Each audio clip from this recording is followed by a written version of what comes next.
Dabesita.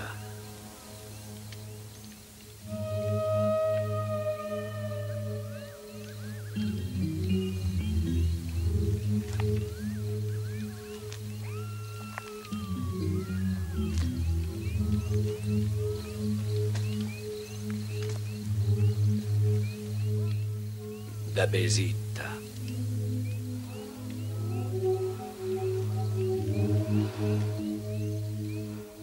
C'est moi.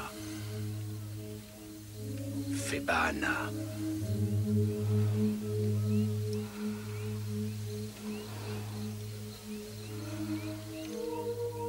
Dis-moi, Febana, comment un singe se prend au piège?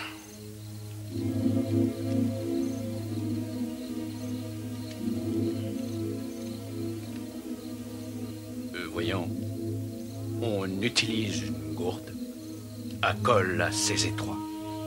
On place un appât au fond de la gourde, un morceau de fruit, quelque chose qui brille.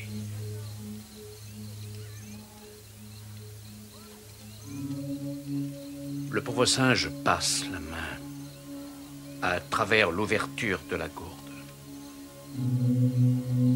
et attrape l'appât. Alors il est pris au piège, parce qu'il ne peut plus retirer sa main fermée. Mais une fois qu'il s'est rendu compte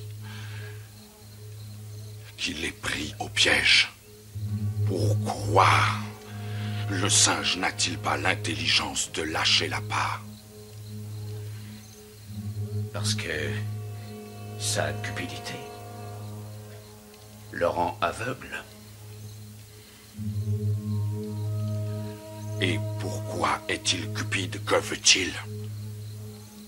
Febana.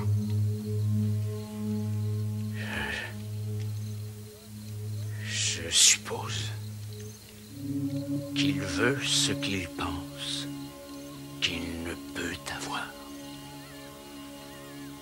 Et quel nouvel appât as-tu apporté, Febana? Montre-le vite. Vite, que ce pauvre singe le voie.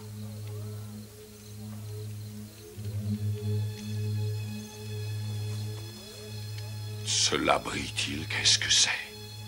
L'éclat et la fraîcheur de la jeunesse, de la vie ou du passé? Appâte ta gourde encore une fois, Febana. Le pauvre cœur de chacun a envie de quelque chose qui brille. Cosy, cette envie qui est responsable de tous les événements qui se sont passés. Il est certes vrai que tu l'as éprouvé, tout comme je l'ai éprouvé. Et nous sommes fautifs, mais haïr mon peuple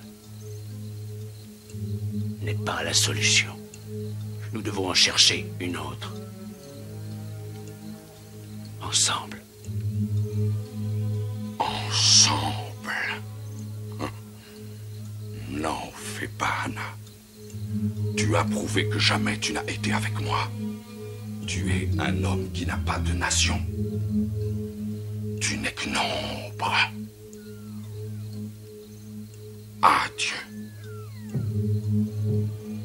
Je n'ai plus aucun besoin de toi, Febana. Adieu. Tu veux que je m'en aille? Mais où?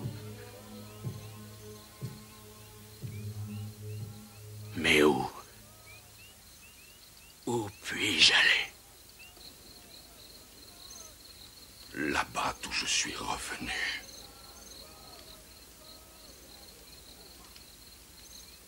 Puma! Bayantik. Dabesita.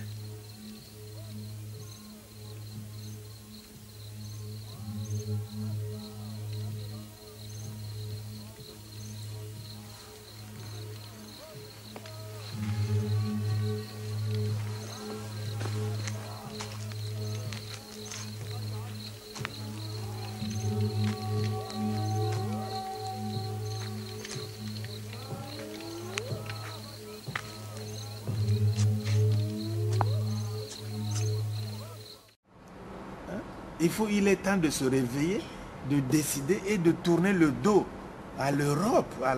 Ils ne pourront jamais aider. C'est une faute énorme de croire que l'Europe, la France, les États-Unis, ces pays esclavagistes vont aider l'Afrique. C'est impossible. Impossible. Ils ne pourront jamais, jamais, au grand jamais, aider généreusement le développement de l'Afrique noire. Jamais, impossible. Ils ne l'ont pas fait pendant 6 siècles, ils ne vont pas le faire pendant 50 ans. Ils ne le feront jamais. Ils vendent les armes aujourd'hui. Est-ce que ça nous tend vers le changement? Même les enfants des présidents vendent les armes. Ce n'est pas moi qui le dis, c'est la presse même. L'enfant de Mitterrand a vendu les armes en Angola.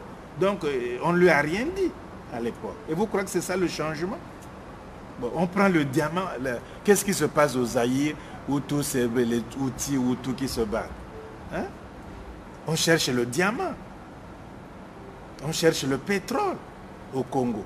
On cherche tout. Mais vous croyez que la tendance va finir?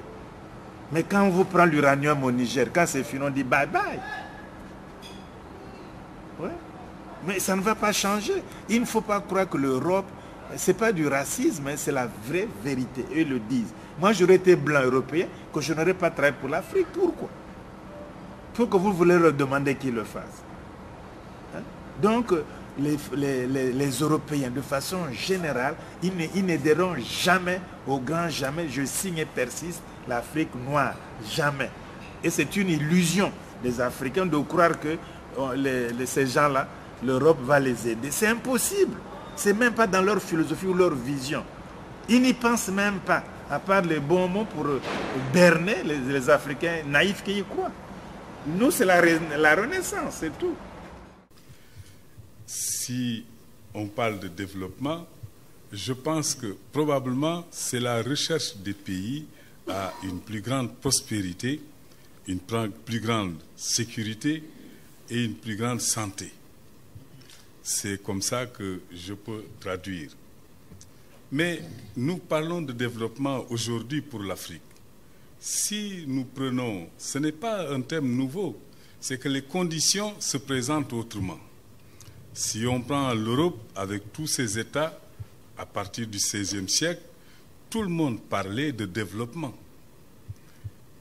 Le mercantilisme avait été inventé, on pensait que c'était là un modèle infaillible pour le développement. Mais on peut se rendre compte que les pays qui ont lutté pour avoir une composante scientifique et technique dans leur société ont fini finalement par triompher depuis l'invincible Armada. On cherche le développement. Seulement, à partir de 1960, l'Afrique, ses élites sont formées ailleurs que sur le continent. Et on leur dit partout, il faut vendre les matières premières. Donc le mercantilisme qui s'est révélé faux ici a été enseigné pour les besoins et toutes nos élites actuellement, ceux qui nous dirigent, pensent qu'il faut vendre toutes les matières premières, comme je l'ai toujours dit, et appeler l'homme blanc ou le chinois pour développer le continent. Or que chacun a compté sur soi-même, sur ses propres forces.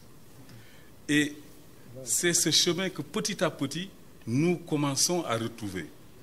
Et je me dis, le jour où l'Afrique formera ses propres élites, comme Myriam le dit, probablement les choses changeront et qu'on enlève l'idée de l'aide internationale. Aucun pays du monde ne s'est développé par l'aide et la mendicité internationale. Il faut que nous comptions sur nous-mêmes d'abord, évaluons nos faiblesses, nos défauts et comment nous améliorer.